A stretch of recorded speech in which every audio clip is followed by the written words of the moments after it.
Hey guys, what's up? Oh boy, I did it again. And I'm gonna apologize for the wind ahead of time. I always catch the windy days to record on. So sitting right there is a 2010 Chevy Impala. I picked this thing up for $1,000 pretty locally, and it had a serious wiring issue. Let me just do a once over on this thing so you guys can take a look at it. So that didn't really scare me because we're pretty good with wiring around here, and I was kind of up for a challenge, and so is my father, who specializes in these kind of things. And you know what?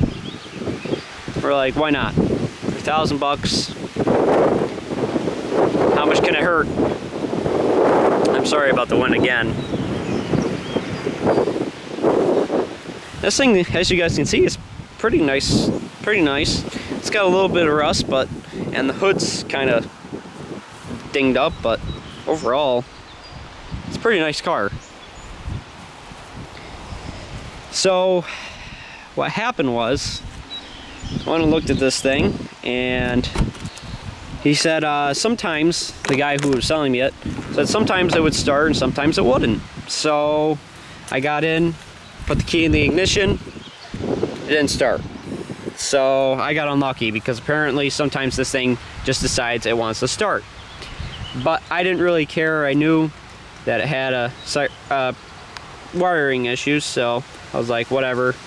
I'll probably get the car anyway because it looks like a pretty solid car, and I think I can trust the guy who's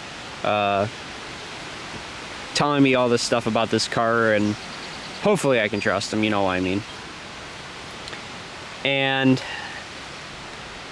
so the next day I ended up popping in it when I was picking it up with, well, we were picking up with the Toad Alley, I should say, and it did start up, but it was in reduced power mode, and things were really going on with the dash. I mean, it was a light show, really. It really was interesting, and the car was running like crap. The throttle was not responding to pretty much anything. You'd be able to rev it up and park only to about 2 grand, and then in reverse and drive it wouldn't move at all, basically. So yeah, so now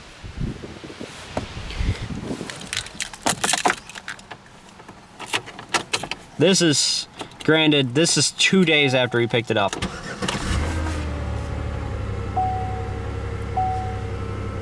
This problem is fixed.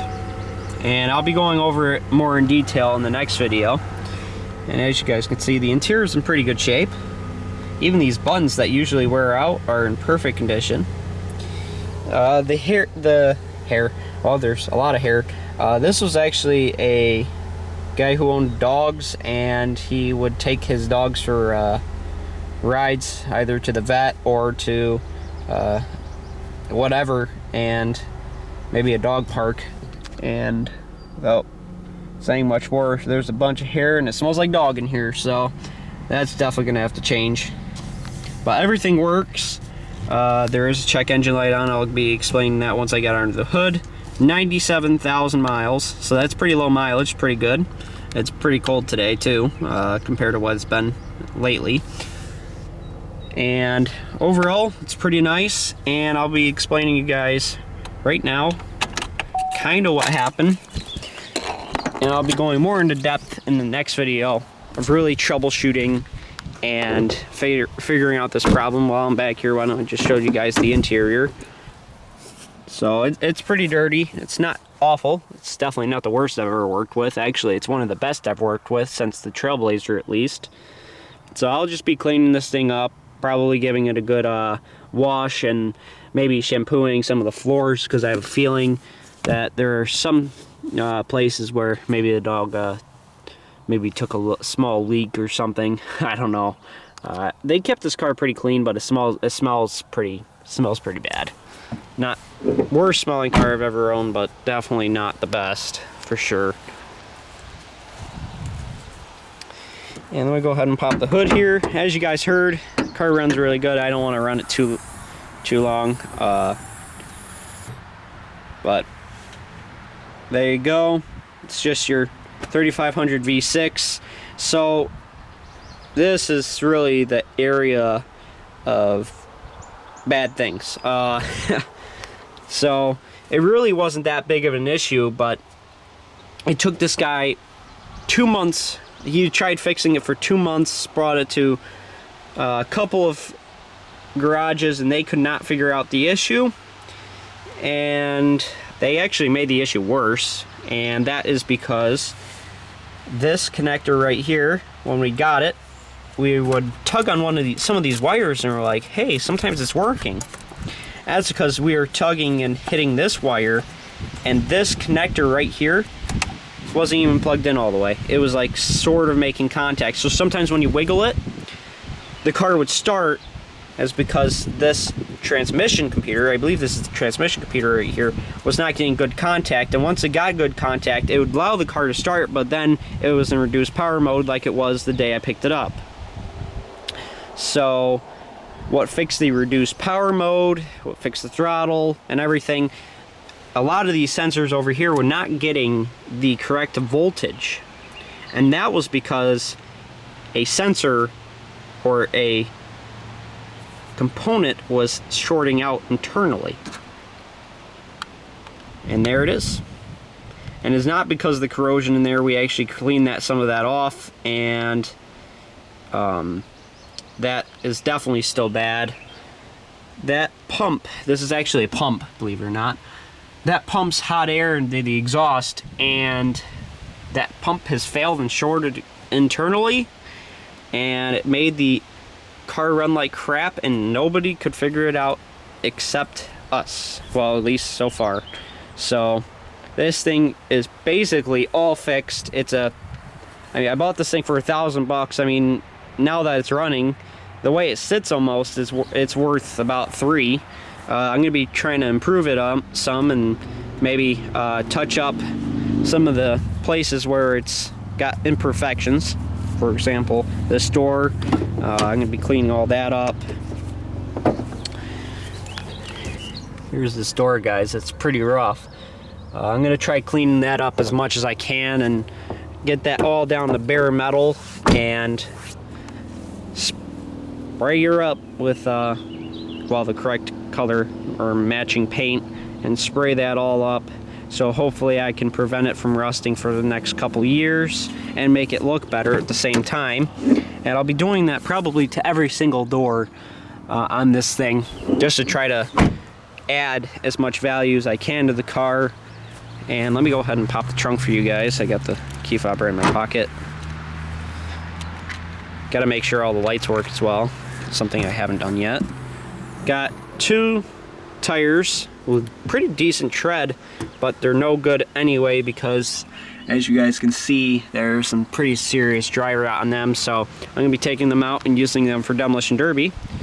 And basically got the air filter box and the engine cover and the air filter, which I don't know if I'll replace or not. It's actually not in awful shape. Looks pretty new. I'll probably end up replacing that, maybe, I don't know. And probably give this trunk a good clean. Overall, guys, this car is actually in pretty good shape. I mean, other than the rust factor, it's starting to get a little bit on the crusty side underneath. I don't know if you guys can see under there. For 2010, this is kind of ridiculous, but with only 97,000 miles, you'd think it'd be a little bit cleaner, but you know, you gotta take the bad with good. So, and plus you gotta factor in it's a GM, so it's gonna rust. You got some rust right here. Actually, this is all very solid yet, so I'll end up cleaning that up and spraying that as well, and try to blend this in hopefully as best as I can. I'll be doing the same thing to the doors. Just overall, just touching this thing up, making it look good, make it a solid car, more solid than what I got it, and I'm probably gonna end up selling it. I mean, it's been very hard for me because I really like these cars, and I was thinking about using this as my car, actually. I was thinking about replacing either the LeSabre or driving it myself, because my brother and I share the LeSabre, and it's pretty soon we're gonna need separate cars, and he'll probably end up keeping the LeSabre.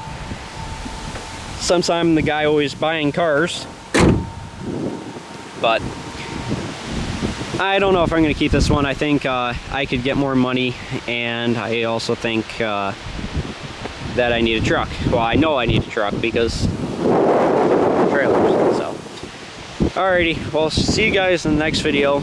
Like, comment, subscribe. Next video, like I said, stay tuned for the troubleshooting process.